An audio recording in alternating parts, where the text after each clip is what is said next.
for many years I never mentioned that I wrote for Smurfs because it was just part of something I'd done in my 20s.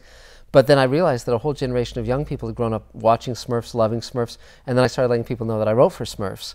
And it was enormous fun writing for Smurfs. The characters were very distinctive and blue, needless to say. But one of the funny things is, people used to ask me when I was writing animation, are you writing with the children in mind? And I would always say, no, I'm writing for the kid in me. I'm writing to entertain me. And so you try and find the things that you're enthusiastic about to channel into these episodes. And one of my proudest moments in writing for Smurfs was I'm the writer who wrote It Came from Outer Smurf.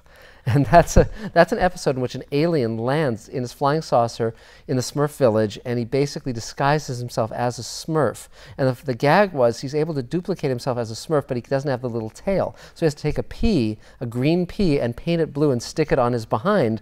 And at one point, it falls off. He's unaware that it falls off, and the Smurf character, who was sort of a little slow-witted, I guess it was Hefty Smurf, he comes upon this thing, looks back at his own tail, and goes, "Phew!" So it's like, great. And so even then I was writing science fiction. So now with Space Command, I'm continuing my love of science fiction. So the beginning of my career back in my 20s, and now some decades later, I'm still pursuing the science fiction dream. But It Came from Outer Smurfs, which of course is a play on It Came from Outer Space, which is one of the great 1950s science fiction movies, written by my friend Ray Bradbury.